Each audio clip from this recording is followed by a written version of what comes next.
Hello বন্ধুরা, welcome to my channel. আমি সুশান্ত। আজকের ভিডিওয়ে আমরা চতুর্থ শ্রেণীর আমার গণিত বইয়ের 113 নম্বর পৃষ্ঠায় যে ভগ্নাংশের যোগ অঙ্কগুলি রয়েছে সে অঙ্কগুলিকে সমাধান করব। আর ভিডিওটি শুরু করার আগে বলি, চ্যানেলে যদি প্রথম এসে থাকো চ্যানেলটিকে সাবস্ক্রাইব করে নিও এবং বেল আইকনে ক্লিক করে অল অপশানটিকে অন করে নিও। তো দেখো এখানে কি বলেছে, যোগ করি ও ছবিতে আলাদা আলাদা রং দিয়ে যাচাই করি। দেখতে পেয়েছো এখানে যে ছবিগুলো দেওয়া রয়েছে এখানে রং করতে বলেছে, আবার এই দিকটাকে যোগও করতে বলেছে। 1-এর 4, 2-এর 4 দুটোকে যদি যোগ করা হয় কত হবে। দেখো আমি তো আগেও বলেছি যে হরগুলি যদি সমান থাকে, অর্থাৎ এখানে কিন্তু তোমাদের সমানই রয়েছে, উঁচু ক্লাসে উঠলে এই হরগুলি আলাদা আলাদা হয়, সেক্ষেত্রে একটু কঠিন হয়। এখন তোমাদের সব হরগুলো একই রয়েছে, তাহলে নিচেতে ওইটাই হয়ে যাবে 4। আর নিয়ম কি, উপরের সংখ্যাগুলোকে শুধু যোগ করে দেওয়া। দেখো 2 আর এই 1 যোগ করলে কত হবে, 2 আর 1-এ 3, তাহলে এখানে হয়ে যাবে 3। অর্থাৎ এখানে উত্তর হচ্ছে 4 ভাগের মধ্যে 3 ভাগ। তো এইগুলোকে যদি এবার আমরা কালার করি আলাদা আলাদা, দেখো প্রথমে 4 ভাগের মধ্যে 1 ভাগ বলেছিল, তাহলে দেখো এই যে মোট 4টে ভাগ করা হয়েছে, তার মধ্যে 1 ভাগ হলুদ রঙটা দেওয়া হয়েছে, দেখতে পেয়েছো। আবার দেখো এটা 4 ভাগের মধ্যে 2 ভাগ বলেছিল, তাহলে এই যে দুটো ভাগে অন্য একটা কালার দেওয়া হয়েছে। এইভাবে কিন্তু এগুলি করতে হবে, খুবই সহজ অঙ্ক। আর তোমরা যারা বৃত্তি পরীক্ষা বা ট্যালেন্ট সার্চ পরীক্ষার জন্য প্রিপারেশান নিতে চাও, আমার চ্যানেলেতে ভিডিও দেওয়া রয়েছে, প্লেলিস্টে গিয়ে সেগুলি তোমরা পরপর দেখে নিতে পারো। দেখো এখানে আছে 3, 3 নিচে, তাহলে 3 হয়ে যাবে। আর কি বলেছি, উপরেরগুলোকে যোগ করে নিতে, 2 আর এই 1 যোগ করলে কত হবে, 3, তাহলে এইখানেও কিন্তু 3 হয়ে যাচ্ছে। আচ্ছা এইখানে একটু ভালো করে লক্ষ্য করো, আমি বলেছি যে হর এবং লব যদি সমান হয়ে যায়, অর্থাৎ 3 ভাগের মধ্যে 3 ভাগ, তার মানে এখানে গোটাটাই রং হয়ে যাচ্ছে, তাই তো। তাহলে গোটা মানে কি, পুরো এক অংশ, তার মানে এই যে 3টে ভাগ রয়েছে 3টি এখানে কালারিং হয়ে যাবে। তো এবার কালারগুলো আলাদা আলাদা করতে বলেছে। দেখো 3 ভাগের মধ্যে 2 ভাগ, অর্থাৎ এই ধরো এই একটা ভাগ আর এই একটা ভাগ, এই দুটো ভাগেতে তোমরা অন্য কালার দেবে।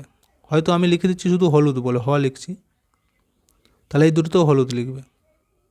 আচ্ছা 3 ভাগের মধ্যে 1 ভাগ, আর 1 ভাগ তোমরা এখানে লাল লিখতে পারো, ল একার ল, ঠিক আছে, আমি শুধু লিখে দিচ্ছি।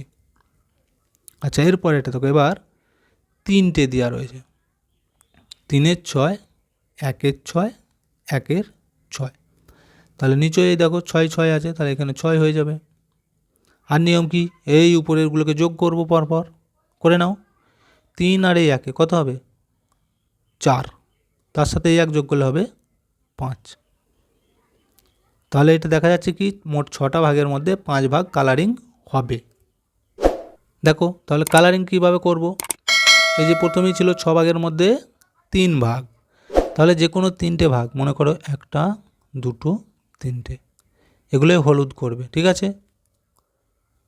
আবার দেখো বলেছে 6 ভাগের মধ্যে 1 ভাগ, তাহলে ধরো এই একটি ভাগ, এইটায় সবুজ করবে, আমি শুধু বলে দিচ্ছি। আবার একটা দেখো 6 ভাগের মধ্যে 1 ভাগ, তাহলে এই একটি ভাগ, এই ভাগটাই তোমরা কালো যাই হোক লিখতে পারো, ঠিক আছে।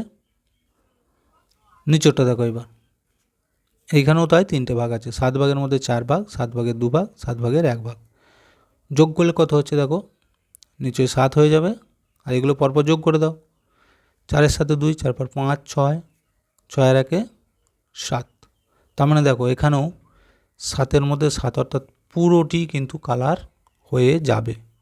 এটা তাহলে দেখো 7 ভাগের মধ্যে 4 ভাগ, তাহলে প্রথমে 1টা 2টো 3টে 4টে, এই 4টে ভাগেতে যে কোনো একটা কালার করবে। তারপর একটা দেখো 7 ভাগের 2 ভাগ, তাহলে আবার এই যে দুটো রয়েছে এই দুটোতে যে কোনো অন্য রকম কালার করবে। আর লাস্টেরটা দেখো 7 ভাগের 1 ভাগ, তার মানে এই যে একটা ভাগ, এই একটা ভাগেতে অন্য আর একটি কালার করতে হবে, বুঝে গেল। আচ্ছা নিচরগুলো দেখো এবার কি বলেছে, এইখানেতে ছবি ছাড়া যোগ করি, এতক্ষণ কিন্তু আমরা এই যে ছবি সমেত যোগ করে এখানে রং করছিলাম, তাই তো। এবার কিন্তু শুধু আমাদের যোগ করতে বলেছে। দেখো এই যে 3-এর 7, 2-এর 7 যোগ করে উত্তর লিখতে হবে। তো দেখো এই অঙ্কগুলি আমি বইয়েতে দেখাচ্ছি না, খাতাতে ভালো করে টুকে নিয়ে তোমাদেরকে দেখিয়ে দিচ্ছি। দেখো কয়েকটা তাহলে কি করব, আমরা সমান দেবো, এখানেও 7 আছে এখানেও 7 আছে, আমি বলেছি নিচে একই রয়েছে, যখন নিচে 7 লিখে দেবে। আর কি কাজ, এই উপরেরগুলোকে যোগ দিয়ে লিখতে হবে। তাহলে প্রথমে 3 ছিল 3, তারপর যোগ দিয়ে 2 সমান। এবার দেখো ওই একই কাজ, নিচে 7 আছে 7 লিখে দাও, আর 3-এর সাথে যে 2 যোগ আছে যোগ করে নাও, 3-এর পর 4 5, তাহলে উপরে 5 হয়ে গেল। কয়ের উত্তর হয়ে গেল 5-এর 7। আচ্ছা ক্ষয়টা দেখো একই নিয়ম করব, 5 আর এই 5 আছে তাহলে 5 লিখে দাও, উপরে এই 1 আর 3 যোগ দিয়ে লিখে দাও, 1 যোগ 3 সমান। নিচে যেমন 5 আছে 5 হয়ে গেল, উপরে 3-এর সাথে 1 যোগ করে হচ্ছে 4, তাহলে উত্তর হচ্ছে 4-এর 5। তো দেখো এইখানেতে এই হরগুলো সমান রয়েছে বলে তোমরা এইভাবে কিন্তু করে ফেলতে পারছো। উঁচু ক্লাসে গেলে এর অরিজিনাল যে নিয়ম সেটা কিন্তু তোমরা শিখতে পারবে 5-এ বা 6-এ। আচ্ছা এরপর এটা দেখো, এখানেও তো একই, যেহেতু সব এতে সমান আছে তাহলে লিখে দাও 10, আর কিছু করার দরকার নেই। আর উপরেগুলো পরপর যোগ দিয়ে লিখে দাও শুধু, 1 যোগ 3 যোগ 5 সমান। এই দেখো নিচে 10 আছে 10, উপরেগুলো যোগ করে নাও। এবার 3 আর এই 1 যোগ করলে হবে 4, 4-এর সাথে 5 যোগ করলে 4, 5 6 7 8 9, তাহলে 9 উত্তর হয়ে গেল দেখো 9-এর 10। তো তোমাদেরকে একটু বলে দিই যে এই অঙ্কগুলি করার নিয়ম হচ্ছে হরগুলোকে লসাগু করে নিচেই লিখতে হয়, তারপর এই হরকে দিয়ে লসাগুটাকে ভাগ করতে হয়, ভাগ করে যে উত্তরটি বেরোবে সেই উত্তরটিকে লবের সাথে আবার গুণ করতে হয়। কিন্তু তোমরা এতটা কঠিন এখন বুঝতে পারবে না, তাই এইভাবেই বুঝিয়ে দিচ্ছি। ঘয়েরটা দেখো এবার, সমান, এখানেও 8 এখানেও 8 আছে হর, তাহলে নিচে 8 হয়ে গেল, উপরেরগুলো পরপর যোগ দিয়ে লিখে দাও, 3 যোগ 4 সমান। নিচে যেমন 8 আছে 8 হয়ে গেল, 4-এর সাথে 3 যোগ করলে কত হবে 7, তাহলে 7-এর 8। এরপর এটা দেখো একই নিয়ম, 9 9 আছে নিচে 9 লিখে দাও, উপরে 4-এর সাথে 2 যোগ করে দাও, 4 যোগ 2 সমান। 9টা চলে এলো, 4-এর সাথে 2 যোগ করলে হচ্ছে 6, তাহলে এটা 9 ভাগের মধ্যে 6 ভাগ। আচ্ছা এইটা দেখো এইখানে কিন্তু উত্তরটা দিয়ে দিয়েছে, আর আমাদের বলেছে এই জায়গায় কত হবে সেটা লিখতে হবে। কত হবে বলো তো, দেখো 8 আর 8 ছিল, 8 লিখে দিয়েছি। এবার কথা হচ্ছে এখানে 5, এখানে কত লিখলে তার সাথে যোগ করলে হবে এই 7। কত বলো তো, 5-এর সাথে 2 যদি যোগ করি তাহলে কিন্তু 7 হচ্ছে, 5 আর 2-এ 7। বা তোমরা উল্টোটাও করতে পারো, যে 7 থেকে 5কে বিয়োগ করে দাও, দেখো 2 হচ্ছে, তাহলে এখানে 2টা লিখে দাও। 6টা দেখো একই নিয়মে করব আমরা, নিচয় 10 হয়ে যাবে, আর উপরে এখানে 1 আছে 1 যোগ 7 সমান। এখানে 10 যেমন আছে রেখে দাও, 7-এর সাথে 1 যোগ করলে কত হচ্ছে 8, তাহলে এটা হলো 8-এর 10। এটাও তাই একই রকম করে করব, দেখো 6 আর 6 আছে, 6 লিখে দাও নিচে, উপরে 5 যোগ 1, 5 যোগ 1 সমান। নিচে 6, 5 আর 1-এ 6, দেখো এটা কিন্তু 6-এর 6, আর এরকম হলে আমি কি বলেছি, এটা তাহলে একটা গোটা অংশ হয়ে গেছে, সমান এটা 1ও লিখতে পারো তোমরা, ঠিক আছে, 6 ভাগের মধ্যে 6 ভাগ। আচ্ছা এরপর হাততলা ঝড়টা দেখো, এখানে আছে 9 9 9, তাহলে এইখানেও তাই আমরা নিচে 9 লিখে দেবো, উপরেরগুলোকে পরপর যোগ দিয়ে দাও। এখানে 1 আছে যোগ এই 2 আছে 2 যোগ 4 আছে 4 সমান।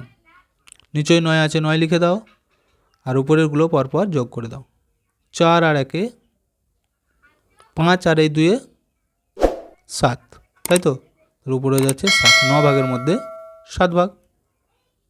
ইয়োটা দেখো এবার, 3-এর 5, এখানে নিচেই 5 আছে, উপরে কত হবে, তাহলে উত্তর হচ্ছে 4-এর 5। দেখো 5 আর 5 ছিল, এটা তো 5 হয়ে যাবে, তোমরা সহজেই জানো। তাহলে এইখানটায় কত লিখলে উত্তর 4 হবে বলতো, 3-এর সাথে কত যোগ করলে 4 হয়, 1 যোগ করলে এখানে 1 হয়ে যাবে। বা তোমরা উল্টোটাও করতে পারো, যে এই 4 থেকে 3 বিয়োগ করো, তাহলেই এখানে একটা বেরিয়ে যাবে 1। আচ্ছা টয়েরটা দেখো এবার, 3-এর 8, এখানে ফাঁকা, এখানে 8 সমান 7-এর 8 আছে, ওই একই রকম করে বার করো, 7 থেকে যদি 3কে বিয়োগ করে দাও দেবে 4, তাহলে এখানে 4 হবে, তবেই কিন্তু এই 4-এর সাথে আর এই 3 যোগ করলে 7 হচ্ছে। এবার টয়েরটা দেখো, 7 7 7, ওই একই নিয়মে করতে হবে কিন্তু, হ্যাঁ একটা যদি বুঝে নাও 8 দেখবে, বাকিগুলো দেখতে হবে না, নিজেরাই করে ফেলতে পারবে। 7 হয়ে গেল, উপরেগুলো পরপর যোগ দিয়ে লিখে দাও, 1 যোগ এই যে 2 ছিল 2 যোগ 4 ছিল 4 সমান। নিচয় 7, আর এখানেগুলো 4 আর 2-এ 6 আর 1-এ 7, দেখো এখানেও কিন্তু 7-এর 7, তার মানে 7 ভাগের মধ্যে 7 ভাগই হয়েছে, তাহলে এখানে সমান দিয়ে এটা আমরা 1 লিখতে পারি। বুঝে গেল? তো ভিডিওটি আজকে আমরা এখানেই শেষ করছি। ভিডিওটি যদি ভালো লাগে অবশ্যই একটা লাইক দিয়ে দিও এবং শেয়ার করে বন্ধুদেরকেও দেখার সুযোগ করে দিও।